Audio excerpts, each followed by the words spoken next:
Joe எழுதிய never forget how much I love you என்ற நூலின் தமிழாக்கம் அருள்வள்ளன் அரசு. நான் உன்னை எவ்வளவு நேசிக்கிறேன் என்பதை ஒருபோதும் மறந்து விடாதே. நூல்கள் இப்போது விற்பனைக்கு. எவ்வளோ தூரம் தாவேக்கா ஃபேக்கான ஒரு நியூஸை கிரியேட் பண்ணுறாங்க, விர்ச்சுவல்ஸ் வாரிஸ் கிரியேட் பண்ணுறாங்கன்னு சொல்கிறீங்க. இதே தான் முன்னாள் முதலமைச்சர் மு க ஸ்டாலின் அவர்கள் சமீபத்தில் பேசும்போது இன்ஸ்டாகிராமை வச்சு தாவேக்கா ஜெயிச்சிருச்சு, ஆட்சிக்கு வந்து இனிமேல் நாங்கள் கவனமாக இருப்போங்கிற விஷயத்தை நீங்கள் பார்க்கும்போது என்ன சொல்லுவீங்க கேட்டால், டிவிக்கு ஆர்மி ஸ்ரீலங்கா இலங்கையில் இருக்குன்னு கேட்டால் எவ்வளோ பேர் இருக்காங்க கேட்டால், எங்கப்பா 10 லட்சம் பேர், அங்கேயும் ஒரு 10 லட்சம் பேர் இவரை பார்க்குறாங்களா? இதே மாதிரி இதே கேட்டகரியில் விஜய்க்கு பாகிஸ்தானில் எத்தனை ஃபாலோவர்ஸ் தெரியுமான்னு கேட்டால், அங்கே தமிழ்நாட்டில் ஒருத்தர் வந்து முதலமைச்சர் வந்திருக்கிறாரு, அவர் அரசியல் கட்சி தொடங்கியிருக்காரு. அவரை பார்க்க வந்த மக்கள் வந்து கூட்ட நெரிசலில் 41 பேர் செத்து போயிட்டாங்களாம். ஆனால் வந்து பார்த்தீங்கன்னா இப்போ ஒரு முதலமைச்சர் ஆகிட்டு அந்த ஜனங்க பாருங்க, ஒரு முதலமைச்சர் ஆக்கிட்டாங்க. முதலமைச்சர் ஆகிட்டு அவர் என்ன செய்யறாங்க கேட்டால், தினம் அவர் ஒரு கையெழுத்து போடுறாங்கன்னா மக்கள் வந்து பார்த்தீங்கன்னா அப்படியே செழிப்பாக இருக்கிறாங்களாம். இதை தான் இப்போ இதில் நான் ஒரு கேள்வி கேட்குறேன், நீங்கள் ட்ரோல் பண்ணுறீங்க, ஓகே, நான் கேள்வி கேட்குறேன். லஞ்ச் கொண்டுட்டு வர டிஃபன் பாக்ஸில் யார் சமைச்சு கட்டி கொடுத்தா?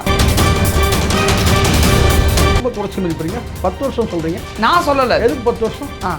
29 மூவ்மெண்ட் அதுக்கான வேலை நடக்குது சார். இப்போவே வந்து பார்த்தீங்கன்னா கதற ஆரம்பிச்சாங்க. கேட்கலையா சத்தம்? உங்களுக்கு கேட்கலையா? விஜய்க்கு பாகிஸ்தான்ல இருந்தே ஆதரவு வருது, இலங்கையிலேருந்து ஆதரவு வருது, வங்கதேசத்துலேருந்து ஆதரவு வருதுன்னு சொல்கிறாங்களே, இதெல்லாம் உண்மையா? விஜய்க்கு பாகிஸ்தான்லேருந்து ஆதரவு இருக்கு? விஜய் பையான்னு சொல்ல ஆரம்பிச்சிட்டாங்க. இப்போ எல்லா ஸ்டேட்லேயும் வந்து பார்த்தீங்கன்னா விஜய் என்ற அந்த நீங்கள் சொன்ன மாதிரி இங்கே சொன்ன தற்குறின்னு சொன்னோம் இல்லையா, இங்கே தற்குறின்னு சொன்னோம்ல. இப்போ அங்கே வட மாநிலம் முழுவதும் பார்த்தீங்கன்னா அங்கே வந்து இப்போ தலையை சொரிஞ்சிட்டு இருக்கிறாங்க நம்ம அமித்ஷாவும் மோடியும். 29லேயே வந்து பார்த்தீங்கன்னா வந்து பிரைம் மினிஸ்டர் அந்த ரேஸில் வந்து ஒரு வரத்து வாய்ப்பு. அடுத்த கேட்டால் வாஷிங் மிஷினாக இவங்க இல்லை, இவங்களோட சேர்ந்து வந்து பார்த்தீங்கன்னா இவங்க வந்து கரையை பூசிக்கிறாங்க, அவ்வளோதான். இங்கே க்ளீன் பண்ணுறது மக்கள் தான் க்ளீன் பண்ணுவாங்க. மக்கள் தான் வாஷிங் மிஷின். இங்கே ஒன்றே உங்களை வாஷ் பண்ணணும். பிரதமர் மோடியே விஜய் பார்த்து பயந்து போயிருக்காரு, நம்மளோட சீட்டுக்கே ஆபத்து வந்துடும், ஏன்னா அடுத்த 10 வருஷத்தில் விஜய் வந்து பிரதமர் ஆயிடுவாரு அப்படிங்கிற மாதிரியெல்லாம் பேசப்படுது. உண்மையா?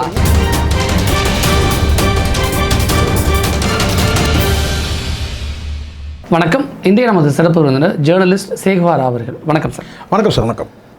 கடந்த 2 நாளாக தமிழக அரசியல் களத்தில் ஃபேக் பொலிட்டிக்கல் நரேட்டிவ் அப்படிங்கிற டாபிக் வந்து ஒரு டிபேட்டபிள் விஷயமாக மாறி போயிருக்கு. எதனால்? ஆனால் விஜயை சுற்றி நடக்குதுன்னு தெரியுது. ஏன் ஸ்பெசிஃபிக்காக விஜயை சுற்றி ஃபேக் பொலிட்டிக்கல் நரேட்டிவ் அப்படிங்கிற விஷயம் கான்செப்ட் விவாத பொருளாக ஏன் மாறி இருக்குது உங்களுடைய பார்வை?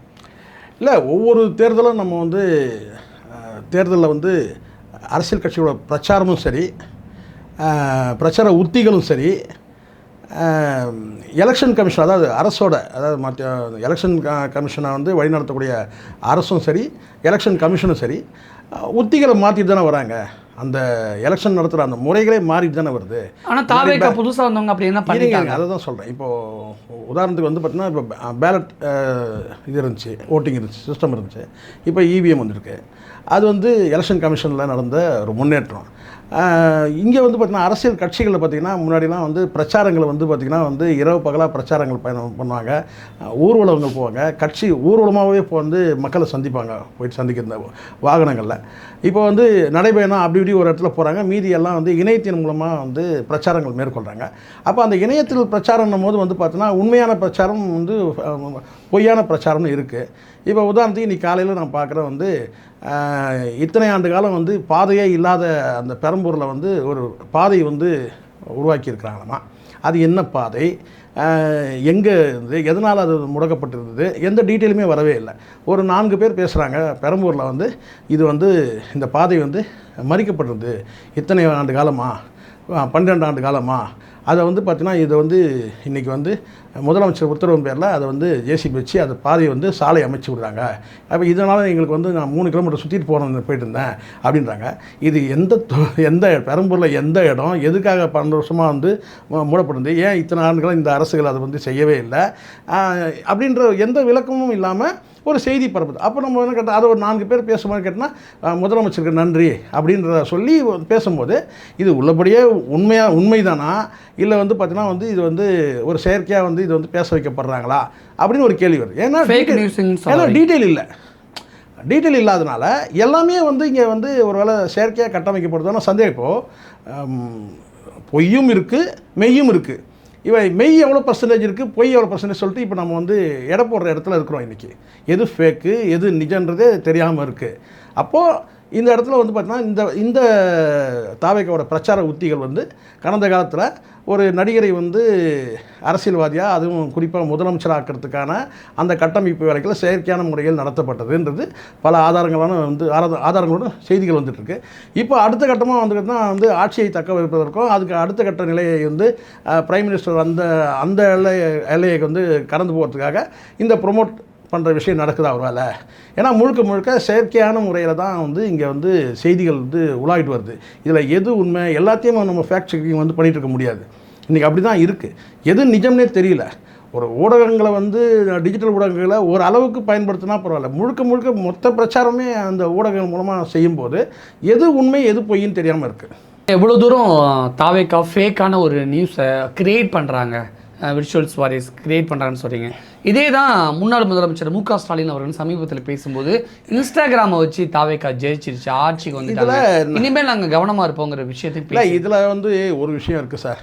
இதில் வந்து கடந்த காலத்தில் வந்து இவங்க வந்து ஒரு எல்லை கடந்து, அதாவது ரொம்ப மிகுதியாக பண்ணுறாங்க. யார் பண்ணுறாங்கன்னா தாவேக்கா தரப்பில். ஆனால் திமுக தரப்புலையும் இது போன்ற வந்து ப்ரொமோட் பண்ணக்கூடிய நிகழ்ச்சி கருத்தியில் தானே இருங்க, அதுதான் சொல்ல வரேன். இங்கே ப்ரொமோட் பண்ணக்கூடிய விஷயங்கள் நடந்தது. அந்த திமுக கருத்தியலா அதுதான் நான் சொல்ல வரேன். தாவேக்கா ஃபேக்கா அதுதான் நான் சொல்ல வரேன். அந்த இணையத்தை பயன்படுத்துறதுல வந்து பாசிட்டிவான விஷயங்களை வந்து அவங்க பண்ணாமல் என்ன செஞ்சாங்கன்னா, அவங்கள வந்து ப்ரொமோட் பண்ணுற விஷயத்த பண்ணாமல் இன்னொரு கட்சி, அதாவது புதிய கட்சி அந்த டிவிக்கே வந்து டேமேஜ் பண்ணுற வேலையை அவங்க செஞ்சாங்க. ஆனால் அதில் வந்து பார்த்தீங்கன்னா அடிப்படையில் உண்மை இருந்ததுன்னா உண்மையை இருந்து தான் செய்யுது. ஆனால் அது வந்து தனிப்பட்ட விஷயம், ஒரு பர்சனலான விஷயம்னு சொல்ல முடியாது. ஏன்னா செலிப்ரிட்டிக்கு வந்துட்டாங்கன்னா அவங்க பர்சனல் விஷயம்னு சொல்ல முடியல. இப்போது அது சொல்லவும் முடியாது. அப்போது அந்த விஷயத்தெல்லாம் வந்து ஒரு பூதாகரமாக மாற்றி காமிச்சாங்க திமுக தரப்பில். அப்போது பாசிட்டிவாக அவங்களுக்கு விஜயும் திரிஷாவும் இப்போ பொது இடத்துக்கு நிகழ்ச்சிக்கு வந்தது எடுத்து போட்டது அந்த நிகழ்ச்சியோட பிஆர்ஓ இல்லை. அதுதான் ஒன்று எடுத்து இல்லை சார். ஆனால் வந்து நீங்கள் அப்படி சொன்னால் கூட இங்கே ஒரு விஷயம், அதிகாரப்பூர்வமான ஊடகங்கள் வந்து அந்த செய்தியை வந்து வெளியிட்டாங்க, எல்லாருமே வெளியிட்டாங்க. அது நான் சொல்கிறது நேஷனலைஸ், அதாவது நான் சொல்கிறது இந்த மெயின் ஸ்ட்ரீம் மீடியாக்கள் உட்பட எல்லாமே வந்து அது இல்லை. என்னதான் அது விஜயோட தனிப்பட்ட விஷயமா இருந்தாலும் கூட ஒரு ஸ்டேட்டுக்கு முதலமைச்சர் ஆகிறாரு, இளைஞர்களுக்கு ரோல் மாடலாக இருக்கும்போது முன்மாதிரியாக நடந்துக்கணும். அதனால விஜய் ஆதரிச்ச நானே இந்த விஷயத்துல இல்ல விஜய் தப்பு பண்றாரு, நான் எதிர்கருத்து முன் வச்சேன். நான் சொல்றேன் கேளுங்க. இது இயல்பாக எல்லாரும் செய்யக்கூடியது தான். ஒரு விஷயத்தை வந்து மெயின் ஸ்ட்ரீம் மீடியாக்கள் அத்தனையும் செஞ்சாங்க. நான் வந்து ஆனால் திமுக தரப்பில் செய்ய ஊடகங்கள் வந்து பார்த்திங்கன்னா ஆதரவு ஊடகங்கள் இருக்காங்க இல்லையா. நான் சொல்கிறது என்னன்னாக்கா நேரடியாக வந்து ஐடி விங் பண்ணுச்சுன்னு சொல்லலை. ஆதரவு ஊடகங்கள் வந்து பார்த்திங்கன்னா அதை கொஞ்சம் இன்னும் கொஞ்சம் ஸ்ப்ரெட் பண்ணாங்கன்னு சொல்ல வரேன். கலைஞர் டிவி சொல்கிறீங்களா? அதாவது நீங்கள் மெயின் ஸ்ட்ரீம் மீடியாக்களை விட்டுருங்க, நான் சொல்கிறது யூடியூப் இணையம் தான், டிஜிட்டல் மீடியாக்களே நான் சொல்கிறேன். அதை வந்து இன்னும் பல ஆயிரம் பேருக்கு கடத்துனாங்க, லட்சம் பேருக்கு கடத்துனாங்கன்னு வச்சுங்களேன். இப்போது நான் சொல்கிறதுன்னு கேட்டால் அவங்க ஃபேக்காக சொன்னாங்களே, நானும் பேசியிருக்கேன். நானும் வந்து விஜய் அவர்களும் த்ரிஷா அவர்களும் ஒன்றா திருமணத்துக்கு போனால் நானும் பேசியிருக்கேன். நான் சொல்ல வர்றது நீங்கள் சரியாக புரிஞ்சுக்கணும். நான் சொல்கிறதுன்னு கேட்டால் இவங்க வந்து ஒரு ஃபேக்காக பண்ணாங்க, அவங்களும் வந்து பார்த்திங்கன்னா வந்து ஃபேக்காக பண்ணல, ஒரிஜினலாக பண்ணாங்க. ஆனால் பல லட்சம் பேருக்கு கடத்துறதுக்கான அந்த வேலையை செஞ்சாங்கன்னு சொல்ல வரேன்.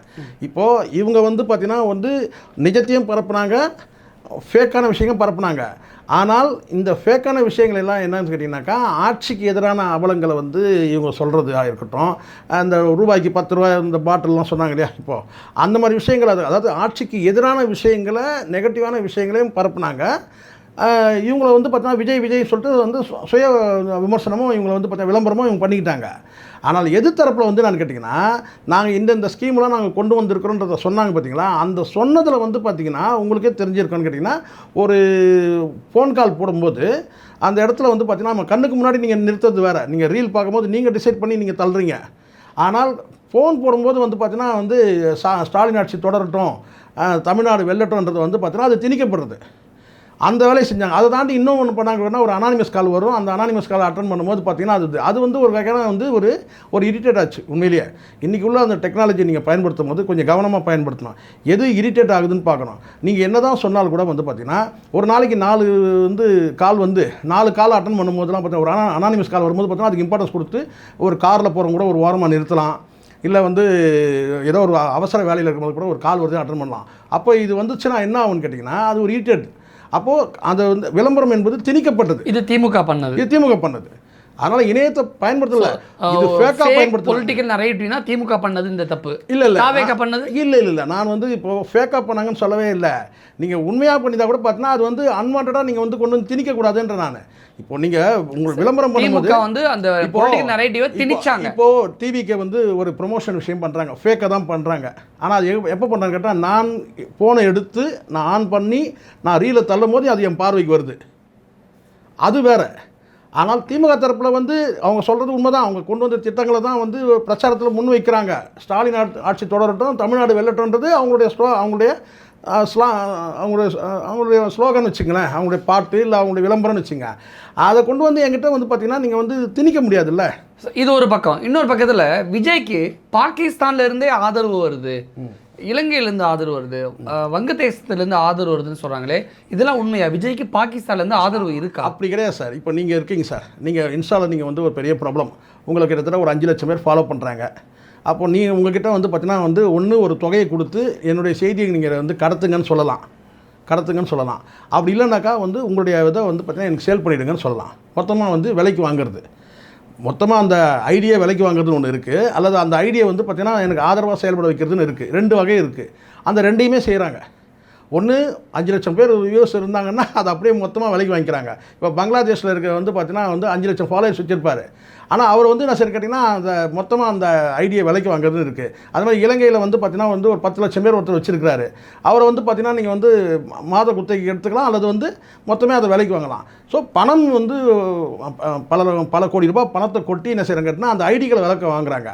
அப்போது இயல்பாக ஒரிஜினலாக ஒரு ஐடியை தொடங்கி அதை வந்து இப்போ வந்து ஒரு ரசிகர் இருக்கிறாரு, இப்போ நீங்களே இருக்கீங்க, நான் வந்து விஜய் ரசிகர்னு சொல்லிட்டு விஜய் பேரில் ஒரு ஐடி ஓப்பன் பண்ணி நீங்கள் வந்து பார்த்தீங்கன்னா வந்து சப்ஸ்கிரைபரை ஏற்றிட்டு வந்து நீங்கள் அது பண்ணிங்கன்னா அது இயல்பாக நடக்கிறது. அது இயல்பாகவே வந்து பார்த்தீங்கன்னா என் தலைவருக்காக நான் பண்ணுறேயா அப்படின்னு சொல்லுது. ஆனால் ஒரு நிர்வாகம், அது கட்டமைக்கப்பட்ட ஒரு நிறுவனம், அது ரூட்டோ அல்லது எந்த ஒரு அமைப்போ, அவங்க என்ன செய்யணும்னா இது போன்ற வந்து லட்சக்கணக்கான வந்து பார்வையாளர் உள்ள அந்த ஐடிக்களை விலைக்கு வாங்கி அதில் வந்து பார்த்தீங்கன்னா இவங்களுடைய செய்திகள் வந்து பார்த்தீங்கன்னா கிராம மக்களுக்கு அல்லது கிராமத்தில் இருக்கக்கூடிய பாமர மக்களுக்கு இந்த விஷயங்கள் புரியாது. கரெக்டாக புரியுற மாதிரி சொல்லணும்னா இது என்ன கொஞ்சம் ஓப்பன் அப். அதாவது என்னன்னு கேட்டிங்கன்னா இப்போது டிவிகே ஆர்மின்னு இருக்கும் சார். நீங்கள் நினைப்பீங்க என்னன்னு கேட்டிங்கன்னா இது டிவிகே கட்சியோட ஐடின்னு நினைப்பீங்க. ஆனால் ஒரிஜினல் ஐடி வந்து பார்த்தீங்கன்னா அது வேறு ஒருத்தர் இருக்கும். அவங்கக்கிட்ட அந்த விலைக்கு வாங்கி என்ன சொன்னாங்க, டிவிகே ஆர்மி இல்லை விஜய் ஆர்மி அப்படின்னு சொல்லி வந்து படை தாவேகா படை பாகிஸ்தான்லயும் இலங்கையிலயும் எங்க இருந்தாலும் உலக அளவில் நீங்க எங்க விஜய்க்கு பாகிஸ்தான்ல ஆதரவு அப்படி என்ன காசு கொடுத்து நீங்க அப்படி கிடையாது. நீங்க பார்க்கும்போது என்ன சொல்றீங்க கேட்டா, ஓ டிவிக்கு ஆர்மி ஸ்ரீலங்கா இலங்கைன்னு இருக்குன்னு கேட்டா எவ்வளவு பேர் இருக்காங்க கேட்டா அப்படியேங்கப்பா 10 லட்சம் பேர், அங்கேயே ஒரு 10 லட்சம் பேர் இவரை பாக்குறாங்க. இதே மாதிரி இதே கேட்டகரியில விஜய்க்கு பாகிஸ்தான்ல எத்தனை ஃபாலோவர்ஸ் இருக்காங்க? இல்ல எனக்கு அது குறிப்பிட்டு சொல்ல தெரியல. ஆனா வந்து இம்ரான் கானுக்கே வந்து சிக்கலா இருக்குன்னு சொல்றாங்க. ஓ இம்ரான் கானுக்கே வந்து என்னன்னா ஒரு கேள்வி வைக்கிறாங்க. என்னன்னு கேட்டால் 2 ஆண்டுகளில் வந்து பார்த்தீங்கன்னா ஒரு கட்சியை தொடங்கி 2 வருஷத்தில் வந்து ஆட்சி அமைச்சினாங்க அப்படின்னு. ஏற்கனவே இந்த கரூர் ஸ்டாம்பேட் வந்து ஒரு மிகப்பெரிய சோகம் சார். ஆனால் அந்த சோகம் வந்து மிகப்பெரிய அளவில் நம்ம இங்கே பார்த்தா கூட என்ன சொல்லணும்னா கரூர் மாவட்டத்தில் வந்து பார்த்தீங்கன்னா ஒரு தொகுதியோட ஜெயிக்கவே இல்லை, உங்களுக்கு தெரியும் நினைக்கிறேன் டிவிக்கு. ஆனால் ஒரு நெகட்டிவான விஷயம் தானே அது. ஆனால் உலக அளவில் வந்து பார்த்தீங்கன்னா எப்படி ஆயிடுச்சுன்னு கேட்டால் ஒரு நபரை பார்க்க வந்த கூட்டத்தில் 41 பேர் இறந்துட்டாங்களா? அப்போ அவ்வளோ பெரிய ஒரு ஆளுமையாக ஒரு நபரை, ஒரு நடிகராக கூட இருக்கட்டும், ஒரு நபரை பார்க்க வந்துட்டு 41 பேர் இறந்துட்டாங்களான்ற அந்த செய்தி வந்து ஒரு நெகட்டிவான விஷயமா இருந்தால் கூட பார்த்தீங்கன்னா உலக மக்கள் பக்கம் கவனத்தை திருப்புறமாயிடுச்சு. விஜய் பக்கம் கவனம் திரும்பிடுச்சு அந்த 41 பேர் இறந்தது. இப்போது உதாரணத்துக்கு உங்களுக்கு நான் சொல்கிறேன் பாருங்கள். இப்போ வந்து மோடி அவர்கள் வந்து இந்த கோத்ரா ரயில் எரிப்பு சம்பவம் உங்களுக்கு தெரியும், மிகப்பெரிய குற்றச்சாட்டுலாம் இருந்தது. அதுக்கப்புறம் அதெல்லாம் ஒன்றும் இல்லாமல் கடைசியில் வெளியே வந்துட்டாங்க. ஆனால் மிகப்பெரிய கோரமான ஒரு சம்பவம் தான் வச்சுங்களேன். ஆனாலும் அந்த மோடியை வந்து பார்த்தீங்கன்னா அட்ரஸ் பண்ணுறதுக்கு அது பயன்படுச்சு ஒட்டுமொத்தமாக இந்தியா முழுவதும். மோடினா யார்? நீங்கள் வந்து எப்படி வேணா இருக்கட்டும், மோடினா யார்? இப்போ உதாரணத்துக்கு ஒரு சினிமா படமே இருக்குது, ஒரு கட் அவுட் வைக்கிறாங்க, அங்கே கதாநாயகன் மட்டும் வைக்க மாட்டாங்க, கூடவே வில்லனுக்கும் வைப்பாங்க. ஏன்னா அப்போது அந்த இடத்துல ஒரு புதிய படத்தில் ஒருத்தர் இருக்கிறாரு. இப்போ உதாரணத்துக்கு மோகன்லால் ஒரு படத்தில் நடிக்கிறார் சார், தொடரும்னு ஒரு படம். அந்த படத்தில் வந்து பார்த்தீங்கன்னா கிட்டத்தட்ட 350 படங்கள் மேலே நடித்தவர் மோகன்லால். அந்த படத்தில் வந்து ஒரு வில்லன், அவர் தான் மெயின் வில்லன் அந்த படத்தில். அந்த படத்தில் வந்து பார்த்தீங்கன்னா அவர் முதல் படம், முதல் படம். ஆனால் இவர் 350 படம். ஆனால் அந்த முதல் ஒரு படம் வந்து மோகன்லாலோட சேர்ந்து இவர் அந்த கட் அவுட்லேருந்து அந்த படத்தில் மொத்தமே வரும்போது கட்டினா ஒரே நாளில் என்ன செஞ்சார் கேட்டால், அந்த மோகன்லாலோட சேர்ந்ததுனால கேரளா மட்டும் கிடையாது, தமிழ்நாடு, ஆந்திரா எங்கெல்லாம் ரிலீஸாக அங்கே வந்து விளம்பரம் விட. அந்த மாதிரி என்னென்னு கேட்டிங்கன்னா, நீங்கள் நெகட்டிவான விஷயமா இருந்தால் கூட, நடந்த சம்பவம் வந்து சோகமான சம்பவமாக இருந்தால் கூட பார்த்தீங்கன்னா அதில் வந்து யாரோ ஒருத்தர் பங்களிப்பு இருக்குது. இப்போ கரூர் சம்பவத்தில் ஏதோ ஒரு வகையில் விஜய்க்கு பங்களிப்பு இருக்குது அப்படின்னு இருந்தாலும், ஆனால் உலக மக்கள் எல்லாருடைய கவனத்தையும் ஒரே நேரத்தில் திரும்பி பார்க்குற மாதிரி இது வந்து பார்த்தீங்கன்னா ஒரு வகையாக இது வந்து என்னென்னு கேட்டால் இவருடைய கவனம். அதுக்கப்புறம் அவருடைய ஸ்டேட்மெண்ட்டுகள், அவர் பேசுகிறது, இதெல்லாம் அடுத்தடுத்து கவனிப்பாங்கள்ல. ஒரு முறை நீங்கள் கவனிச்சாச்சுன்னா, இப்போ விஜய்ன்றது யார் முதல்ல தெரியாமல் இருந்துச்சு. அந்த 41 பேர் இறந்த உடனே உலகம் முழுவதும் திரும்பி பார்க்குது. ஒரு நடிகரை பார்க்க வந்ததுக்கு அவர் அவ்வளோ பெரிய, அவர் எப்படி அவர் யார் அப்படி பார்த்துட்டு அதுக்கப்புறம் அவரை ஃபாலோ பண்ணுறதுக்குன்னு ஒன்று இருக்குல்ல. முதல் இனிஷியலாக அவர் எப்படி வேணால் பார்வையை பார்க்கட்டும், ஆனால் அதுக்கப்புறம் தொடர்ந்து கரூர் இன்சிடென்ட் வந்து விஜய்க்கு வந்து நெகட்டிவாக மாறல, பாசிட்டிவாக மாறி இருக்குது. அப்படி தான் புரிஞ்சுக்கணும். அது பாசிட்டிவாக நெகட்டிவான்றது தெரியல. பாசிட்டிவாக மாறி இருந்ததுன்னா அட்லீஸ்ட் ஒருத்தரையாக ஜெயிச்சிருக்கணும் இல்லையா, ஒரு நபராக ஜெயிச்சிருந்தோம் கரூரில். சார் வந்து கரூரில் வந்து பார்த்தீங்கன்னா தோல்வி தான் எங்களுக்கு. ஆனால் கரூரை வச்சு தமிழ்நாடு முழுக்க விஜய் ஜெயிச்சிருக்காரு, அப்படி புரிஞ்சுக்கலாம். அப்படியும் சொல்ல முடியாது. தமிழ்நாடு முழுக்க ஜெயிச்சிருந்தாங்கன்னா உங்களுக்கு கிட்டத்தட்ட வந்து ஒரு 8 ஓரளவுக்கு வந்துட்டாங்களே, 8 மாவட்டங்களில் அப்படி எடுத்துக்கூடாது. 8 மாவட்டம் சரியாக பேசணுமா, 8 மாவட்டங்களில் 28 தொகுதிகளில் தோற்றுருக்குறாங்க.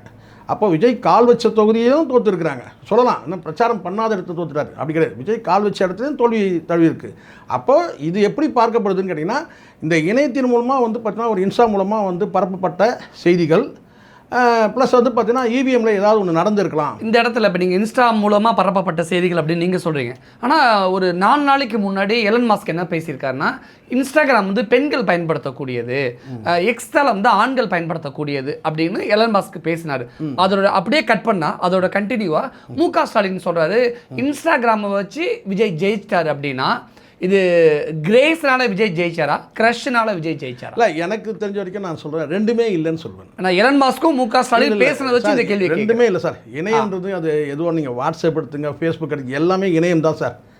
ஒட்டுமொத்தமாக வந்து பார்த்திங்கன்னா வந்து இந்த ஆட்சிக்கு எதிரான ஒரு என்ன சொன்ன ஆட்சிக்கு எதிரான விட இந்த திராவிட கட்சிகளுக்கும் எதிரான அந்த மனநிலை வந்து சரியான வகையில் வந்து இவங்க வந்து எக்ஸ்போஸ் பண்ணுறதுக்கு இந்த இன்ஸ்டாவையும், இந்த ஃபேஸ்புக்கையும், இந்த வாட்ஸ்அப்பையும், இந்த டெலிகிராமையும் எல்லாத்தையும் பயன்படுத்திட்டாங்க. விஜய் அழகாக பயன்படுத்திட்டாங்க. அப்போ விஜய்க்கு பாகிஸ்தான் ஆதரவு இருக்குன்னு சொல்கிறது இல்லை, ரியலா அப்படி கிடையாது. பயன்படுத்தியா இல்லை, நல்லா கவனிச்சிங்க. பயன்படுத்திக்கிட்டாங்க. பயன்படுத்திட்டாங்க. அது எப்படி பயன்படுத்திட்டாங்க, அதுதான் இப்போ நீங்கள் சொல்கிற மெத்தட். இப்போ பாம்பே வந்து நீங்கள் சொன்ன மாதிரி பாகிஸ்தானில் வந்து இவருக்கு சப்போர்ட்டே கிடையாது. இப்போ ஏன் இவ்வளோ எடுத்து பாகிஸ்தானில் விஜய் யாருன்னே தெரியாது. ஆனால் அங்கே இருக்கிற ஒரு ஐடியை வந்து பார்த்தீங்கன்னா விலைக்கு வாங்கி நீங்கள் ஒரு செய்தியை போடும்போது அங்கே வந்து பார்த்தீங்கன்னா வந்து அந்த அங்கே இருக்கிற மக்கள்கிட்ட ஸ்ப்ரெட் ஆகுது. அப்போ இவர் யாருங்க என்ன, இவர் வந்து இந்தியாவில் தமிழ்நாட்டில் ஒரு முதலமைச்சராக இப்போ இருக்கிறாரு. அவர் வந்த பிறகு வந்து பார்த்தீங்கன்னா காலையில் 10 மணிக்கெலாம் வந்துடுவாராம், சாயந்தரம் 4 மணிக்கு தான் போவாராம். அப்படின்னு வந்து காலைல 10 மணிக்கு வந்து சாயந்தரம் 4 மணிக்கு அப்படி ஒரு செய்தி போடுவாங்க. சார் அதுதான் சார். இன்னொருத்தர் வந்து நான் கேட்டிங்கன்னா உங்களுக்கு தெரியுமான்னு கேட்டிங்கன்னா, அங்கே தமிழ்நாட்டில் ஒருத்தர் வந்து முதலமைச்சர் வந்திருக்கிறாரு. அவர் அரசியல் கட்சி தொடங்கியிருக்காரு.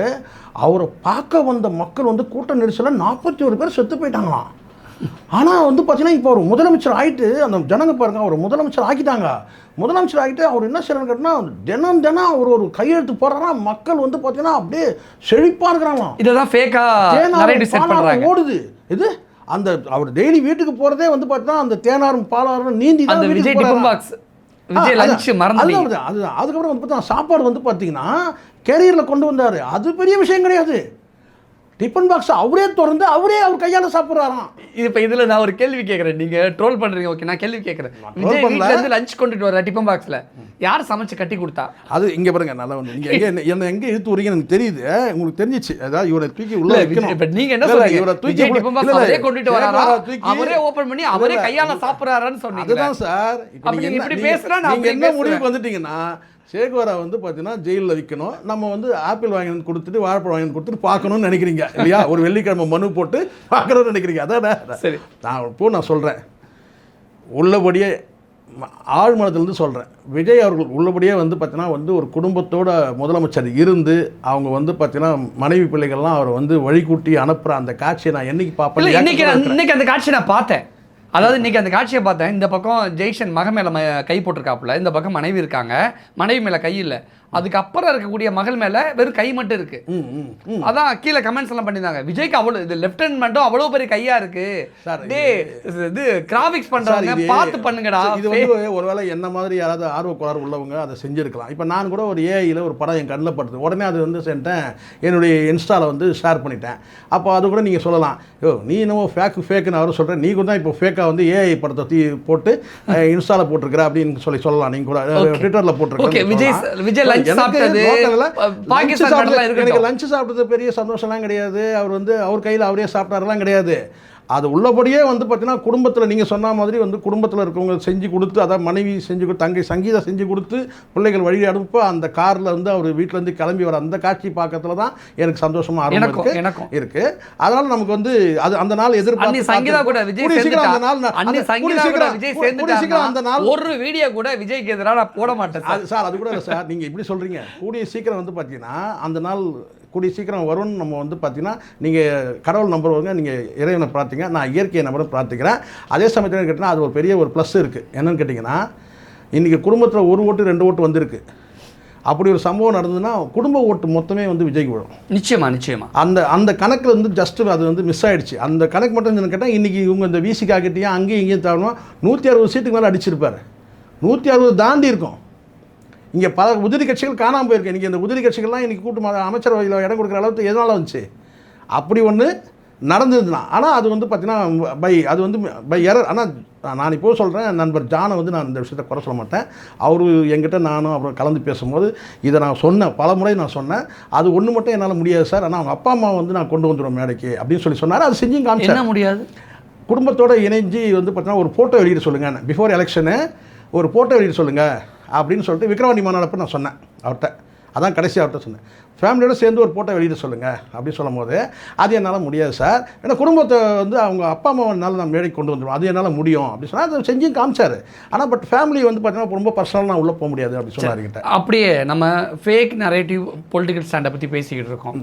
இந்த இடத்துல பிரதமர் மோடியே விஜய் பார்த்து பயந்து போயிருக்காரு, நம்மளுடைய சீட்டுக்கே ஆபத்து வந்துடும், ஏன்னா அடுத்த 10 வருஷத்தில் விஜய் வந்து பிரதமர் ஆயிடுவாருங்க அப்படிங்கிற மாதிரியெல்லாம் பேசப்படுது. ரொம்ப குறைச்சி மதிப்பீங்க, நீங்கள் ரொம்ப குறைச்சி மதிப்பீங்க. 10 வருஷம் சொல்கிறீங்க, நான் சொல்லலை. எதுக்கு 10 வருஷம்?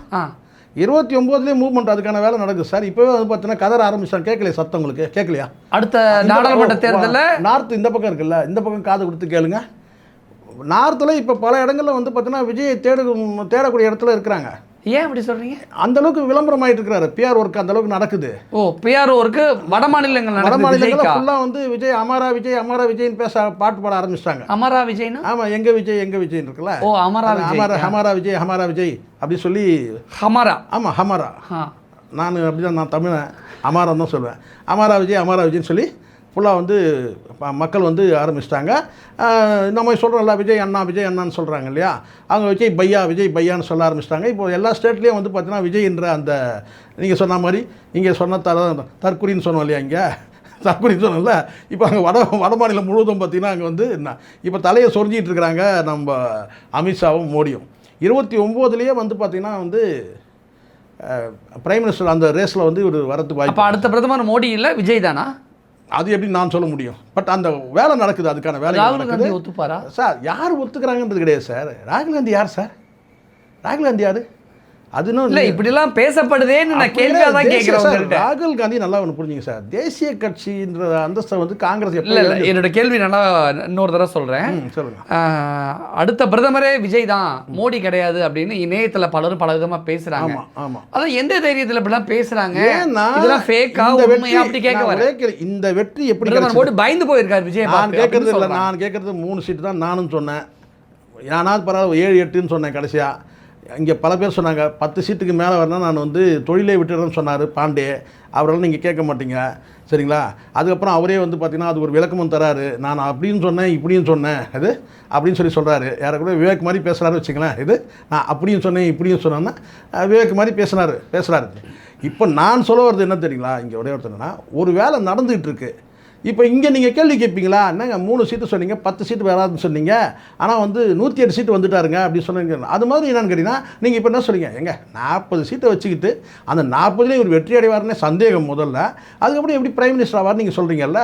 இது தேசிய கட்சியாக மாற்றக்கூடிய வேலைகள் நடந்துகிட்டு இருக்கு. கேரளாவில் அவருக்கு வந்து பார்த்திங்கன்னா செல்வாக்கு இருக்குது, ஆந்திராலையும் செல்வாக்கு இருக்குது, அதுக்கப்புறம் கர்நாடகாலையும் செல்வாக்கு, வட இந்தியா முழுவதும் விஜய் விஜய் விஜய் விஜய்னு சொல்லிட்டு வந்து ஒரு அதிசயமான ஒரு மனிதராக வந்து மக்கள் தேட ஆரம்பிச்சிட்டாங்க. பாகிஸ்தானில் வந்து சப்போர்ட் இருக்குது. இலங்கையில் வந்து பார்த்திங்கன்னா ஒன்று கதறிச்சு தெரியும் பார்த்தீங்கல்ல, ஒரு நாய் ஒன்று குலைச்சிட்டு இருந்துச்சுல்ல அங்கே, அதையும் பார்த்தீங்க. இங்கே தமிழ்நாட்டுக்கே வந்து குலைச்சிட்டு போச்சுல்ல, அப்படி தான் சொல்லணும் அவனை. சார் அப்படி வந்து பார்த்திங்கன்னா அவனை ரொம்ப அட்ரஸ் பண்ணக்கூடாது, ஆனால் வேறு வழியிலாமல் சொல்கிறோமோ. ஸோ இப்படியெல்லாம் பார்க்கும்போது வந்து பார்த்திங்கன்னா ஒரு விளம்பரம் கிடைக்குதுல்ல. இந்தியாவை கடந்து பங்களாதேஷில் ஏற்கனவே வந்து பார்த்திங்கன்னா வந்து ஒரு பிஆர் ஒர்க் நடந்துகிட்ருக்கு.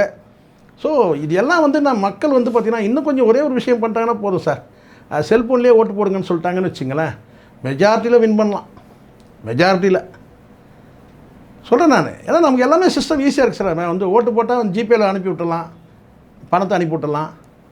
ஸோ ஃபுல்லாக வந்து பார்த்திங்கன்னா இப்போ வேலைகள் நடக்குது சார். ஸோ கார்ப்பரேட்ஸ் ஃபுல்லாக வந்து அந்த வேலைகளை பார்த்துக்கிறாங்க. ஸோ அதனால் மோடியும் வந்து 15 வருஷம் இருந்துட்டார் சார், அவருக்கும் போர் அடிக்கல. அதுக்காக ராகுல் காந்தியை கொண்டு வந்து மறுபடியும் காங்கிரஸ்லேயும் வந்து விட முடியாது.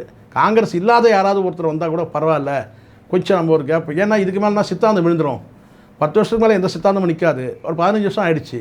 இதுக்கு மேலேயும் வந்து மறுபடியும் நம்ம வந்து கேட்டால் மக்கள்கிட்டே வந்து ஒரு வெறுப்பு வரும். அப்போ அதோட கேட்டால் அதே சமயத்தில் காந்தி குடும்பத்துக்கும் போகக்கூடாது. அப்போ அந்த நேரத்தில் என்ன செய்யணும், ஒரு 4 ஜோசியக்காரனை வச்சு அங்கங்கே பேச வைக்கணும். எங்கே ஒருத்தர் மேகாலயா, ஒருத்தர் ராஜஸ்தான், ஒருத்தர் அஸ்ஸாம், ஒரிசா, வெஸ்ட் பெங்கால், இந்த இடத்துல ஒரு 10 ஜோசியக்காரர், குஜராத், உத்தரப்பிரதேசம், 3 ஸ்டேட்டை முக்கியமாக நீங்கள் மறந்துட்டீங்க. அதுதான் சார், அங்கெல்லாம் இருக்கிற ஜோசியக்காரனை ஒரு ஸ்டேட்டில் வச்சுட்டு வந்து பார்த்தீங்கன்னா அவங்க என்ன சொல்லணும்னு கேட்டால், அந்த ஜோசியக்காரன் வந்து என்னென்னா, இந்த ராஜஸ்தானையும் இந்த இந்தியாவையும் பாரத தேசத்தையும் ஆள்வதற்கு தென்கோடியிலிருந்து ஒருத்தன் புயல் மாதிரி கிளம்பி வரான், அவன்தான் அந்த நாட்டை ஆள போகிறான்னு சொல்லிட்டு இதை ராஜஸ்தானில் பேசணும், உத்தரப்பிரதேசத்தில் பேசணும் இதே டைலக்கை. அதே மாதிரி ஒரு ஸ்டேட்டையும் பேச வைக்கணும். முதல்ல பேச வச்சு அது செய்தி ஆகும். செய்தி ஆகும்போது இன்னொரு பக்கம் வந்து பார்த்தீங்கன்னா வந்து உங்கள் விஜய் ஹமாரா விஜய் ஹமாரா விஜய் ஹமாரா விஜய்ன்னு சொல்லிட்டு அப்படி வந்து மக்கள்கிட்ட பேச வைக்கணும். இப்படி வந்துகிட்டே இருக்க வந்து பார்த்திங்கன்னா அங்கே இருக்கிற கட்சிகள்லாம் வந்து போட்டி போடுவாங்க. எங்கள் கட்சியோட கூட்டணி வைங்க, எங்கள் கட்சியோட கூட்டணி வைங்கன்னு சொல்லி பேசுவாங்க. அப்போ அப்படியே கூட்டணி வச்சு பார்த்திங்கன்னா அங்கங்கே தலா வந்து பார்த்திங்கன்னா வந்து ஒரு 5 எம்பி அடித்தாருன்னு வச்சுங்களேன். 5 தான் சார், இங்கே ஒரு 40 இருக்குது, அங்கங்கே 5 அடிச்சுட்டு ஒரு 150 வந்துட்டாருன்னா போதும் சார். என்னவோ சொல்கிறீங்க, நல்லா இருக்கா சார் கேட்குறதுக்கு? ஒரு 150 அடிச்சாக்கா சார் பிரைம் மினிஸ்டர் வந்து இவர் தான் சார். என்ன சார் வந்து இவர் பண்டிட் சொன்னார்ல சார், இந்த ரத்தன் பண்டிட் சொன்னார்ல, ரத்தன் பண்டிட் வெற்றி சொன்னார்ல, என்ன சொன்னார், அவர் வந்து பிரைம் மினிஸ்டர் ஆகிறதுக்கு வாய்ப்பு இருக்குது சொன்னாரா இல்லையா சார்? இப்போ அதை வச்சு தான் எல்லாருமே இணையத்தில் நெப்போலியன் கூட சார் முதல்ல உங்களுக்கு ஒரு விஷயம் சொல்லவா உங்களுக்கு, என்னடா இப்படி இது சொன்ன உடனே இப்படி திடீர்னு ஒரே நேரத்தில் வந்து விஜய்க்கு ஆதரவாக மாறிட்டீங்கன்னு நினைக்காதீங்க. நாட்டில் நடக்கும்போது அதை பார்த்து அப்படி நம்ம பேச வேண்டியதானே சார் இருக்குது. நம்ம ஆதரவாக மாறல, நமக்குன்னு ஒரு ஐடியாலஜி இருக்குது, நமக்குன்னு ஒரு தனித்தன்மை இருக்குது. ஆனாலும் நாட்டில் நடக்கிற விஷயத்தை நம்ம அப்படி தானே இன்றைக்கி நடந்துகிட்டு இருக்கு. விஜயோட இந்த நெப்போலியனோ அலெக்சாண்டரோ வந்து பார்த்தீங்கன்னா உலகம் முழுவதையும் ஆள போகிறாங்கன்றது வந்து பார்த்தீங்கன்னா அவங்க முதல் சொல்லும் போது எப்படி இருந்திருக்கும். முதல் வந்து நெப்போலியன் வந்து பார்த்திங்கன்னா வந்து சாலை ஓரத்தில் இருக்கக்கூடிய பேப்பர்களை எடுத்து படிக்கிற நபராக இருந்தார், நாளிதழ் படிக்கிறவராக இருந்தார். அதுக்கு பிறகு வந்து பார்த்திங்கன்னா அதே நாளிதழ் வந்து விற்கிற இடத்துக்கு வந்தார், ஸ்டேஷன் பிளாட்ஃபார்மில். அதுக்கப்புறம் சாலையில் போகக்கூடிய ஒரு பெண்ணை பார்த்து காதல் வயப்படுறாரு. நேராக அந்த பெண்ணோட அனுமதியே இல்லாமல் ஒருதலை காதலாக நேராக போய் அவங்க அப்பா கிட்ட போய் பொண்ணு கேட்குறாரு. தூக்கி குப்பையில் வீசுகிற மாதிரி தூக்கி வீசுகிறாங்க. அப்போ நீ யார் அப்படின்னு சொல்லி கேட்கும்போது இது வந்து நான் வந்து என்னை தூக்கி ஈஸியாக வந்து வீசி எறிகிறீங்களே, நான் யார் தெரியுமா, நீ யாருன்னு கேட்கும்போது வந்து பார்த்தீங்கன்னா இந்த ஃப்ரான்ஸோட அதிபர் என்னை தூக்கி வீசி எறிகிறீங்கன்னு சொன்னேன். எல்லோரும் பார்த்து கொல்லுன்னு சிரிச்சாங்களாம். என்னடா இது இப்படி சொல்கிறான் இவன்கிட்ட, இவன் குப்பையை பொறுக்கிறவன் பொறுக்கிட்டு இருந்தான், நேற்று வரைக்கும் வந்து வீட்டில் வந்து பொண்ணு கேட்குறான், அவனை தூக்கி வீசினா அந்த ஃப்ரான்ஸோட அதிபர். அப்புறம் நீ என்ன பொறுக்கிட்டான், ஃப்ரான்ஸோட அதிபர் மட்டும் முடியுது, இந்த உலகத்தையே என் காலடி கொண்டு வரணுன்ற எண்ணம் எனக்கு இருக்குன்னு சொன்னான். அதே மாதிரி நடத்தியும் காட்டினான். அதனால் நம்ம யாரையும் என்னன்னு நினைக்க முடியும் சார். நான் கூட அப்படி தான் சார் சொல்லிட்டு இருந்தேன். என்னங்க ஒரு 4 சீட்டு வரப்போகுது, 5 சீட்டு. விஜய் மோட்டிவேட் பண்ணுறீங்க, நல்லா தெரியுது. விஜய் முதலமைச்சராக என்னோட 10 நாள் 10 நாள் ஆகுது. இந்த 10 நாள் விஜயோட செயல்பாடு எப்படி? இல்லை, எனக்கு திருப்தி இல்லை சார். திருப்தி இல்லை. என்ன காரணம்? ஒரு 3 காரணம் சொல்லுங்கள். இல்லை, 3 காரணம் கேட்டிங்கன்னா, முதல்ல உள்ளபடியே வந்து பார்த்தீங்கன்னா ஃபஸ்ட்டு வந்து விஜய் என்ன செஞ்சிடணும், முதல் ஆரம்பமே நான் சொல்கிறேன், விஜய் வந்து ஆட்சி அமைச்சதில் எனக்கு உடன்பாடு இல்லை. ஆட்சி அமைக்கணும்னா தனித்தன்மை இழக்காமல் மீண்டும் தேர்தலை சந்தித்து மெஜாரிட்டி ஓட்டு வாங்கியிருக்கலாம். ஆனால் இந்த கூட வெற்றி பெற்ற நபர்கள்லாம் வச்சுக்கிட்டு நாம் அந்த பதவியை அடைஞ்சா போதுன்றதுனால போயிட்டு யாரை கல்லாப்பட்டி கூட்டணின்னு சொன்னாரோ அந்த நபர்களே கூப்பிட்டு வந்து இங்கே நீங்கள் அவர் வச்சு போயிருந்தா விஜயோட தனித்தன்மை போயிடுச்சு. திமுகவுடைய கோடீஸ்வரன் சொன்ன மாதிரி பிஜேபி வாஷிங் மிஷின் மாதிரி தாவேக்கா washing machine. Sir washing machine ஆனால் நீங்கள் உங்களுக்கு பிரச்சனை கிடையாது. எது வாஷிங் மிஷினாலாம் நமக்கு அதை பற்றி தாராளமாக நீங்கள் வாஷ் பண்ணி எடுத்தால் பரவாயில்ல. தாவேக்கா வாஷிங் மிஷின் இல்லை, இவங்களோட சேர்ந்து வந்து பார்த்தீங்கன்னா வந்து கரையாயிட்டாங்கல்ல, கரைஞ்சிட்டாங்க. பாருங்க 1000 விமர்சனங்கள் இருக்கட்டும் விஜய் வெற்றி மீது. ஆனால் விஜய் வந்து பார்த்தீங்கன்னா க்ளீன் மேனாக இருந்தார் இல்லையா? விஜய் வந்து பார்த்தீங்கன்னா மிஸ்டர் க்ளீனாக இருந்தார். ஆனால் இப்போ என்னாச்சு, கல்லாப்பட்டி கூட்டணி அங்கே வருது. இன்னொரு பக்கம் அதிமுக ஊழல் பண்ண அமைச்சர்லாம் உங்களை சுற்றிக்கிட்டு இருக்காங்க. அப்போ உங்கள் மேலே உள்ள இமேஜ் என்னாச்சு?